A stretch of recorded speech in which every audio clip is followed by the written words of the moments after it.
उत्तराखंड के पूर्व मुख्यमंत्री, आवाज ठीक है इसकी? आवाज पहुंच रही है? नहीं पहुंच रही है? अच्छा, ओके। उत्तराखंड के पूर्व मुख्यमंत्री श्रीमान तीरथ सिंह जी रावत, पूर्व मुख्यमंत्री श्रीमान विजय बहुगुणा जी, श्री धन सिंह जी रावत मंत्री उत्तराखंड सरकार, श्री अनिल बलूनी प्रत्याशी लोकसभा, रमेश भैखुरी जिलाध्यक्ष भारतीय जनता पार्टी, अनिल नौटियाल विधायक कर्णप्रयाग, भूपाल राम टमटा जी विधायक, श्री भरत चौधरी जी विधायक, श्री राजेंद्र भंडारी विधायक बद्रीनाथ, श्रीमती मुन्नी देवी शाह, वो नहीं है, श्रीमती अमर देवी शाह, श्री रघुवीर सिंह जी बेस्ट जिला सह प्रभारी, श्री रमेश गाड़िया जी, श्री महावीर सिंह जी पंवार, श्री गजेंद्र रावत, श्री विनोद नेगी जी, श्री समीर मिश्रा। और इस सभा में यहाँ मौजूद मेरे सभी सम्मानित बहनों एवं भाइयों, मैं अनिल बलूनी जी से चर्चा कर रहा था कि शायद इस स्थान पर इसके पहले भी किसी सार्वजनिक सभा को संबोधित करने के लिए मैं आया हूँ। इसके पहले कभी आया हूँ कि नहीं आया? 22 में आया था और फिर 24 में आ गया। मेरे बहनों भाइयों, जब भी आया हूं आप सब लोगों ने बहुत ही गर्मजोशी के साथ स्वागत किया है और आज भी आप लोगों ने फूलों के गुलदस्ते देकर, तालियां बजाकर मेरा स्वागत किया है। लेकिन मैं इस सच्चाई को भी जानता हूं कि भारत की परंपरा है और शिष्टाचार का तकाजा है, स्वागत अभिनंदन ये कभी एक तरफा नहीं होना चाहिए। इसलिए मैं भी अपनी तरफ से शीश झुकाकर आप सभी बहनों भाइयों का हार्दिक अभिनंदन करता हूं, आप सभी का स्वागत करता हूं। यह उत्तराखंड को देवभूमि के रूप में भारत में ही नहीं बल्कि दुनिया के दूसरे देशों में जहां पर भारतवासी रहते हैं वो लोग भी मानते हैं। गढ़वाल से लेकर कुमायूं तक उत्तराखंड के कण कण को देवताओं का आशीर्वाद मेरे बहनों भाइयों प्राप्त है। यदि मैं कहूं कि उत्तराखंड की धरती यह आध्यात्मिक भूमि है, अध्यात्म की धरती है, तो यह कहना भी अतिशयोक्तिपूर्ण नहीं होगा।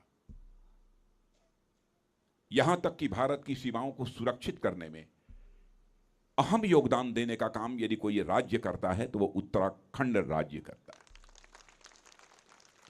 अपनी जिंदगी हथेली पर लेकर भारत की सीमाओं की रक्षा करना यह कोई आसान खेल नहीं है। यह काम छोटे मन के लोग नहीं कर सकते, यह काम बड़े मन के ही लोग कर सकते हैं।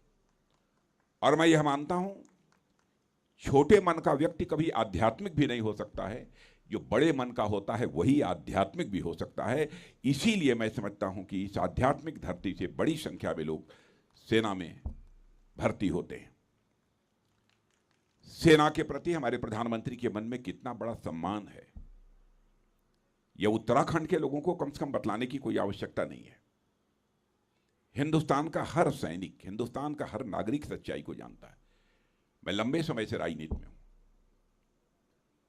मैं जब उत्तर प्रदेश का मुख्यमंत्री था उसी समय इस उत्तर प्रदेश का विभाजन हुआ और उत्तर प्रदेश अलग राज्य बना और उत्तराखंड अलग राज्य बना था। पहले से परिचित। उस समय भी बराबर यह मांग होती थी पूर्व सैनिकों के द्वारा कि 1 रैंक 1 पेंशन लागू की जानी चाहिए। 2013 में जब हमारे मोदी जी प्रधानमंत्री के उम्मीदवार के रूप में घोषित हुए तो उस समय पार्टी का राष्ट्रीय अध्यक्ष मैं ही था। हरियाणा की एक सार्वजनिक सभा को संबोधित करने जा रहे थे। उन्होंने कहा कि अध्यक्ष जी, आज मैं हरियाणा की एक सभा को संबोधित करने जा रहा हूं जिसमें कि अधिकांश हमारे पूर्व सैनिक रहेंगे। और आप भी जानते हैं कि हमारे पूर्व सैनिक लंबे समय से बराबर 1 रैंक 1 पेंशन लागू किए जाने की मांग कर रहे हैं। क्या करना चाहिए? मैंने कहा आपका क्या मत है? उन्होंने कहा कि उनका कहना था कि लागू किया जाना चाहिए। और उस हरियाणा की एक बड़ी सभा में जाकर उन्होंने घोषणा कर दी हमारी सरकार बनेगी तो हम 1 रैंक 1 पेंशन को लागू करेंगे बहनों भाइयों। और उन्होंने सरकार बनने के बाद देर नहीं की और हमारे देश के बहादुर जवानों के लिए 1 रैंक 1 पेंशन यह सुविधा लागू कर दी। और मैं कह सकता हूं कि आज तक 1 लाख करोड़ के आसपास वन रैंक वन पेंशन के आधार पर हम लोगों ने दिया है। लेकिन सैनिकों के लिए लाख करोड़ का कोई महत्व नहीं है, धन का महत्व नहीं है। जिंदगी से बड़ी अनमोल चीज मैं समझता हूं कि मानव जीवन में और कुछ नहीं हो सकता। धन दौलत का कोई महत्व नहीं है। लेकिन लोगों ने भी सरकार चलाई है, लंबे समय तक इस हिंदुस्तान में कांग्रेस ने सरकार चलाई है। आपने देखा होगा कि जब जब इनकी सरकार रही है तब तब बड़े बड़े घोटाले हुए हैं। कभी जीप घोटाला हुआ है, कभी बोफोर्स घोटाला हुआ है, कभी हेलीकॉप्टर घोटाला हुआ है, कभी रक्षा सौदों में घोटाला हुआ है। बराबर घोटाले हुए हैं और बराबर भ्रष्टाचार के गंभीर आरोपों के कारण इनकी जो सरकारें रही हैं उनकी दुर्गति भी हुई है, उनकी छवि भी खराब हुई है। और एक बार तो ऐसा भी हुआ कि इनके मंत्री को जेल की हवा भी भ्रष्टाचार के आरोपों के कारण जो है खानी पड़ी थी। मेरे बहनों भाइयों, 10 वर्ष हो गए मोदी जी के नेतृत्व में इस देश में सरकार चलाते हुए। भारत ही नहीं, दुनिया का कोई व्यक्ति उंगली उठाकर नहीं कह सकता है कि मोदी जी की सरकार के किसी भी मंत्री के ऊपर 10 वर्षों के अंदर एक भी कोई भ्रष्टाचार का आरोप लगा हो। एक भी भ्रष्टाचार का आरोप लगाने की हिम्मत कोई नहीं कर पाया। और मैं आपको याद दिलाना चाहता हूं, मैं किसी प्रधानमंत्री की आलोचना नहीं करता हूं, चाहे वह कांग्रेस का हो चाहे किसी राजनीतिक पार्टी का हो, क्योंकि मैं मानता हूं कि प्रधानमंत्री यह व्यक्ति नहीं होता है, यह संस्था होता है। एक बार राजीव गांधी जी ने बड़ी ईमानदारी के साथ यह स्वीकार किया कि मैं क्या करूं, मैं दिल्ली से 100 पैसा भेजता हूं खजाने से, लेकिन लोगों के पास पहुंचते पहुंचते बामुश्किल 14 पैसा पहुंच पाता है। 86 पैसा यह भ्रष्टाचार की भेंट चढ़ जाता है। किसी ने इस चुनौती को स्वीकार नहीं किया। हम लोगों की सरकार बनी, जो पहली मीटिंग हुई थी मेरे बहनों भाइयों, भारत के गृह मंत्री के नाते प्रधानमंत्री जी के साथ स्वयं भी मैं मौजूद था, अधिकारियों की बैठक ले रहे थे। वो कह रहे थे कि सभी के जनधन खाते खोले जाने चाहिए, जितने भी भारत के नागरिक हैं सबके जनधन खाते खोले जाने चाहिए। मैं ईमानदारी से स्वीकार करता हूं कि मेरी भी समझ में नहीं आया कि प्रधानमंत्री जी सारे देशवासियों के खाते क्यों खुलवा रहे हैं। जीरो बैलेंस अकाउंट खोल दिया जाना चाहिए। तो मैंने सीधे बगल में ही बैठा था, तो मैंने सीधे कान में पूछा कि इसका उद्देश्य। दोनों ने कहा कि मीटिंग समाप्त हो जाने के बाद बताएंगे। और बहनों भाइयों, जनधन खाते खुल जाने का परिणाम क्या हुआ है कि आज यदि दिल्ली के बैंकों से 100 पैसा चलता है तो 100 का 100 पैसा आपकी जेब में पहुंचता है। एक पैसा भी भ्रष्टाचार की भेंट नहीं चढ़ने पाता है। भ्रष्टाचार को समाप्त करना है तो भ्रष्टाचार भाषण देकर नहीं समाप्त किया जा सकता। भ्रष्टाचार को समाप्त करना है तो सिस्टम में बदलाव लाना पड़ेगा, व्यवस्था में बदलाव लानी पड़ेगी, तब जाकर भ्रष्टाचार समाप्त हो सकता है। भारत की सीमाओं की सुरक्षा का जहां तक प्रश्न है, मैं यकीन दिलाना चाहता हूं उत्तराखंड वासियों को ही नहीं, समस्त देशवासियों को, कि बहनों भाइयों, भारत अब कमजोर भारत नहीं रहा है। भारत अब दुनिया का ताकतवर देश बन चुका है। मेरे बहनों भाइयों, भारत दुनिया का ताकतवर देश बन चुका है। वैसे तो भारत की धरती वह धरती है जो वसुधैव कुटुंबकम का संदेश देती है। भारत की सीमा में ही नहीं, विश्व की धरा पर रहने वाले लोगों को अपने परिवार का सदस्य यदि कोई देश मानता है तो हमारा और आपका देश केवल यह भारत मानता है। हम अपने पड़ोसी देशों के साथ भी अच्छे रिश्ते बनाकर रखना चाहते हैं, लेकिन यदि हमारे साथ किसी ने नापाकरी हरकत करने की कोशिश की, स्वाभाविक रूप से वह जवाब देना यह हमारा धर्म है और इस धर्म का हम निर्वाह करेंगे।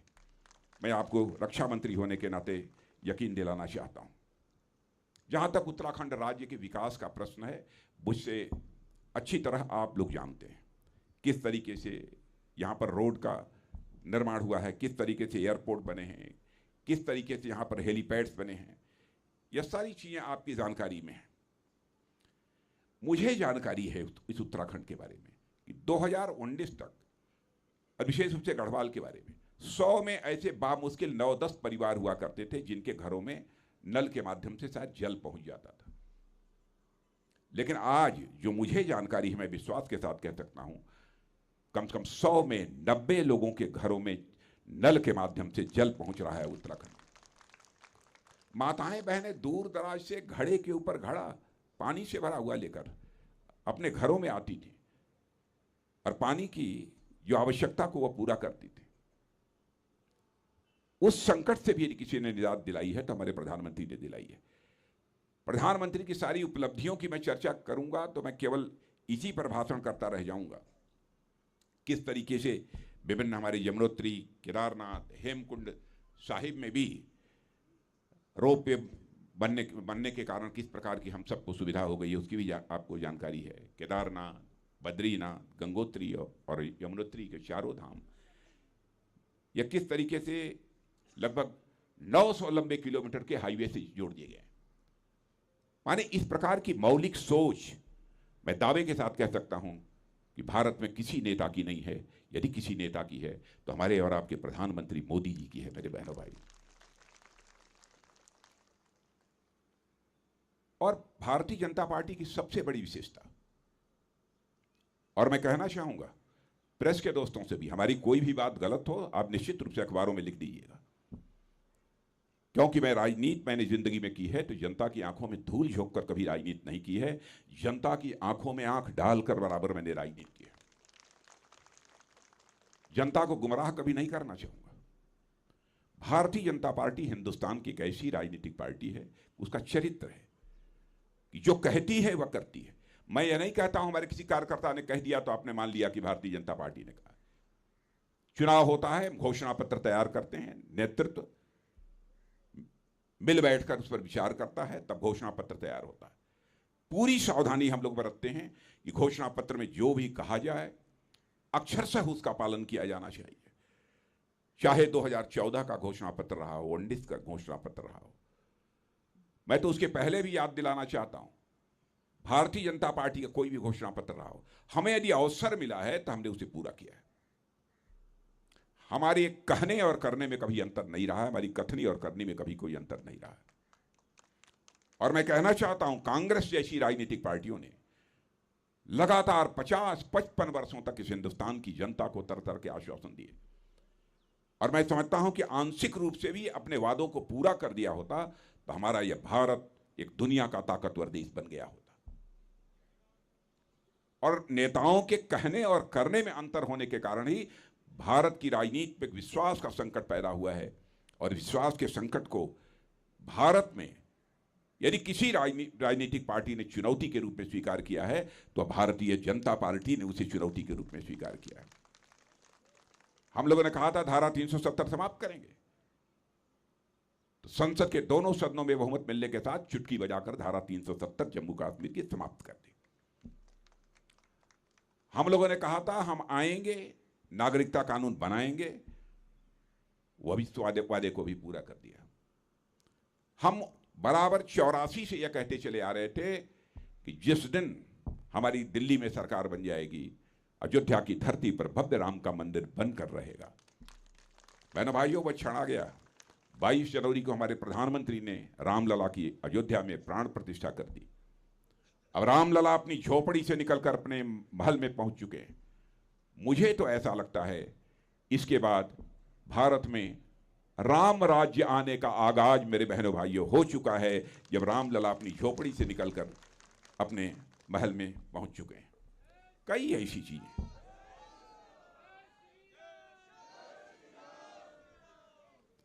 यानी जो भी हम लोगों ने कहा है उसका अक्षरशः पालन किया है। और इस सच्चाई को भी कोई नकार नहीं सकता है कि जब से मोदी जी भारत के प्रधानमंत्री बने हैं, अंतर्राष्ट्रीय जगत में भारत की प्रतिष्ठा बढ़ी है, भारत का कद बढ़ा है। इस सरकार के बनने के पहले भी मुझे विदेशों में जाने का अवसर मिला है, कई मंचों पर मुझे बोलने का अवसर मिला है। पहले भारत अंतर्राष्ट्रीय मंचों पर कुछ बोलता था तो भारत की बातों को जिस गंभीरतापूर्वक लिया जाना चाहिए, भारत की बातों को लोग गंभीरतापूर्वक नहीं लेते थे। लेकिन आज यदि अंतर्राष्ट्रीय मंचों पर भारत कुछ बोलता है तो मेरे बहनों भाइयों, सारी दुनिया कान खोलकर सुनती है कि भारत बोल क्या रहा है। यह भारत की हैसियत सारी दुनिया में बनी है।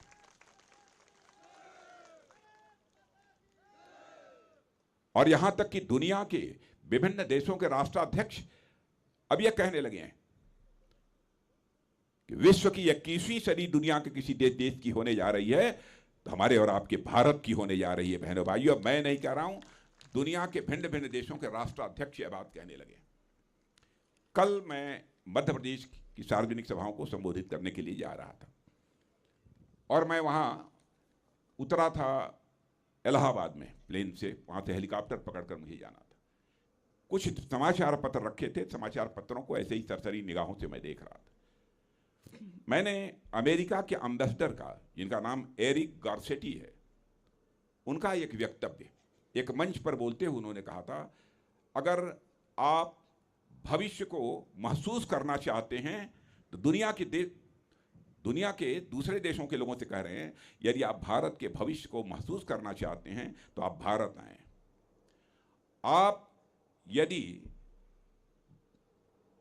भविष्य देखना चाहते हैं, अगर आपको भविष्य यदि देखना है दुनिया का, तो उसे देखने के लिए आप भारत आएं। उन्होंने यह भी कहा कि अगर भविष्य पर आप काम करना चाहते हैं तब भी दुनिया के लोग आप भारत आओ। यह मैं नहीं कह रहा हूं, यह अमेरिका के जो राजदूत हैं उन्होंने एक कार्यक्रम में बोलते हुए यह कहा था। भारत के प्रति यह धारणा बनी है, भारत अब कोई सामान्य देश नहीं है दुनिया की नजरों में।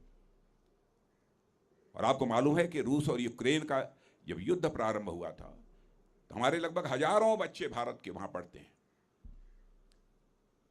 रूस की तरफ से भी मिसाइल चल रही थी, यूक्रेन की तरफ से भी मिसाइलें चल रही थी। हमारे भारत के जो बच्चे पढ़ते थे उनके मां बाप जो यहां रहते थे, उन्होंने प्रधानमंत्री से मांग करनी शुरू कर दी कि मोदी जी चाहे जैसे हो हमारे बच्चों को यूक्रेन से बाहर निकालिए, उन्हें भारत ले आइए। हमारे प्रधानमंत्री ने चटपट रूस के राष्ट्रपति मिस्टर पुतिन से बात की और यूक्रेन के राष्ट्रपति मिस्टर जेलेंस्की से बात की और साथ ही दुनिया का जो सबसे ताकतवर देश माना जाता है अमेरिका, उनके राष्ट्रपति मिस्टर बाइडेन से बात की। और बहनों भाइयों, शायद आपको जानकारी होगी, 4.5 घंटे के लिए युद्ध रुक गया, 22,500 हमारे भारतवासी बच्चे भारत लौट आए। यह है भारत की हैसियत। इस कोरोना की चर्चा कर रहे थे हमारे अनिल बलूनी जी। बहनों भाइयों, हमारे यहां वैक्सीन नहीं बनती थी। स्वयं वैज्ञानिकों से मिलकर उनके पास जाकर उनकी हौसला अफजाई करने का काम हमारे प्रधानमंत्री ने किया था। और इन्होंने सच कहा है कि भारत में लोगों को कोरोना वैक्सीन की 3-3 डोज लगी है, लेकिन दुनिया के शायद किसी देश में आपको यह देखने को नहीं मिलेगा। कहीं 2 लगी है, कहीं 1 लगी है। मैं तो दावे के साथ कहता हूं अमेरिका में भी आपको देखने को नहीं मिलेगा। यह हैसियत है भारत की। भारत हर मामले में आत्मनिर्भर भी होता जा रहा है। मैं रक्षा मंत्री हूं, रक्षा मंत्री होने के नाते भी मैं आपको बतला रहा हूं, पहले हर चीज दुनिया के दूसरे देशों से हम आयात करते थे, मंगाते थे। तो गोले, मिसाइल, हर चीज दुनिया के देशों से मंगाते थे। आज भारत बहुत सारे इस प्रकार की चीजें, हथियार, गोले, बारूद, मिसाइल, यह सब भारत की धरती पर बना रहा है और भारतवासियों के हाथों से बना रहा है। पहले हम 600 करोड़ रुपए का केवल एक्सपोर्ट करते थे रक्षा सामग्री का, और बहनों भाइयों आपको जानकर खुशी होगी कि 7 साल के अंदर ही वह करिश्मा हो गया कि हमने 21,000 करोड़ रुपए से ज्यादा का एक्सपोर्ट किया है, दुनिया के दूसरे देशों को मुहैया कराया है। यह करिश्माई काम में भारत की धरती पर हुआ है। और मैं यह भी बतलाना चाहता हूं, फाइटर प्लेन का इंजन भी 1 साल के अंदर भारत में बनेगा, भारत की धरती पर बनेगा और भारतवासियों के हाथे से बनेगा। कांग्रेस का जहां तक सवाल है, कांग्रेस के बारे में आप सभी लोग परिचित हैं। अनिल बलूनी जी ने भी उसकी जानकारी दी और हमारे बहुगुणा जी, उन्होंने भी इसके संबंध में जानकारी दी। मुझे ज्यादा कुछ नहीं कहना है, लेकिन कांग्रेस के बारे में तो मुझे लगता है कि 2024 चुनाव हो जाने के कुछ वर्षों के बाद लोग यदि पूछेंगे, कांग्रेस का नाम लेंगे, तो शायद बच्चे कहेंगे कौन कांग्रेस।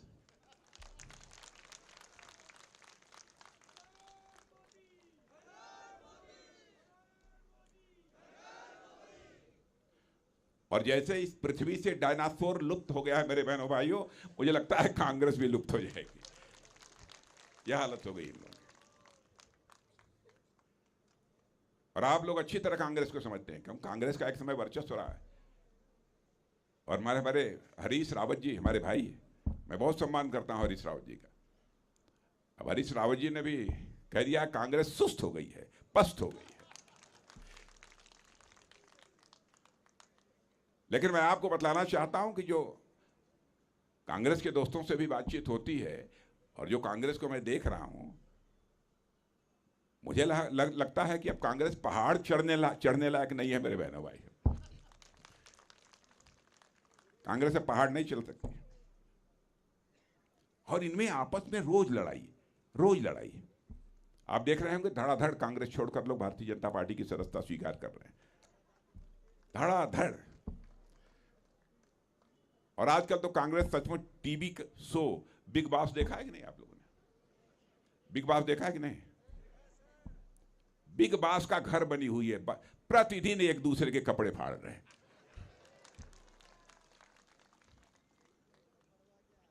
यह हालत है कांग्रेस की।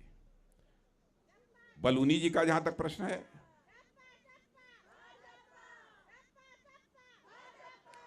बलूनी जी का जहां तक प्रश्न है, आप सभी बलूनी जी से अच्छी तरह परिचित हैं। और जो पहले बहुत नजदीक से परिचित नहीं रहे होंगे, इस चुनाव के दौरान उनका परिचय हो गया होगा। बहनों भाइयों, हमारे अनिल बलूनी बहुत ही सधे हुए और मजे हुए एक वक्ता भी हैं। और भारतीय जनता पार्टी केंद्र में भी बहुत ही प्रभावी भूमिका का निर्वाह करते हैं। और मुझे आश्चर्य होता था, राज्यसभा में जब थे, संसद में, तब भी कोई ना कोई उत्तराखंड की समस्या को लेकर जो हमारे पास पहुंचे रहते थे। जब मैं गृह मंत्री था तब भी, रक्षा मंत्री था तब भी। लेकिन इनकी विश्वसनीयता पर कभी मेरे मन ने कोई प्रश्न चिन्ह नहीं लगाया। इसलिए जो ये कहते थे अक्षरशः उसको जो है मैं बराबर धरती पर उतारने की मैं बराबर कोशिश करता रहा हूं।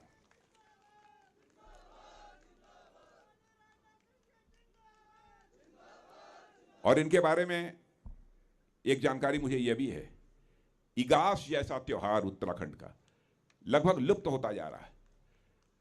वह इगास का त्योहार जिंदा रहना चाहिए। यहां पर उत्तराखंड की परंपरा, उत्तराखंड की संस्कृति कि कोई चीज लुप्त नहीं होनी चाहिए, इसकी भी चिंता करते हुए मैंने इन्हें देखा है। अब भले ही यहां पर उत्तराखंड में आकर इगास के बारे में जो कार्यक्रम बड़े बड़े करने चाहिए इन्होंने न किया होगा, लेकिन दिल्ली में उन्होंने कार्यक्रम किया था और उस कार्यक्रम में मुझे भी बुलाया था। उसमें उपराष्ट्रपति भी आए थे, कई मुख्यमंत्री, कई मंत्री भी उसमें आए थे। तो उस समय मैंने पूछा था कि इगास पर्व क्या होता है। बहनों भाइयों, सच्चाई है कि मुझे उसकी जानकारी नहीं थी। जो व्यक्ति इतनी समाज की चिंता करे, अपनी संस्कृति की चिंता करे और संस्कारों की चिंता करे, तो बहनों भाइयों, मैं विश्वास के साथ कह रहा हूं कि आप समझ लीजिए कि आपके दुख और तकलीफ के प्रति वह कितना संवेदनशील होगा, इसकी आप सहज ही कल्पना कर सकते हैं। इसलिए मैं आप सभी लोगों से अपील करने आया हूं कि आप लोग अनिल बलूनी जी को भारी मतों से विजय दिलाकर भारत की संसद में भेजिए। राज्यसभा में थे तब भी आपकी चिंता करते थे, और लोकसभा में जाएंगे तो स्वाभाविक रूप से इनकी जिम्मेदारी बढ़ जाती है और वह बखूबी अपनी जिम्मेदारी का निर्वाह करेंगे। तीरथ सिंह जी रावत, बहन भाइयों, मुझे तो बेहद कभी कभी आश्चर्य होता है, उत्तराखंड के लोग कितने बड़े मन के हैं। मैं अभी तीरथ सिंह जी रावत से बात कर रहा था। तीरथ सिंह जी रावत का एक नए भाई साहब अनिल बलूनी भारी मतों से, रिकॉर्ड मतों से इस बार चुनाव जीत कर जा रहा है। ऐसे लोग उत्तराखंड की धरती पर पैदा हुए। तो बहनों भाइयों, अनिल बलूनी जी को भारी मतों से विजय दिलाइए। बस एक ही चीज मैं कहना चाहूंगा कि आप लोग केवल सांसद नहीं चुन रहे हैं। फिर से दोहराना चाहता हूं, आप लोग केवल सांसद नहीं चुन रहे हैं, बारे उत्तराखंड, अकलेमंद इशारा काफी।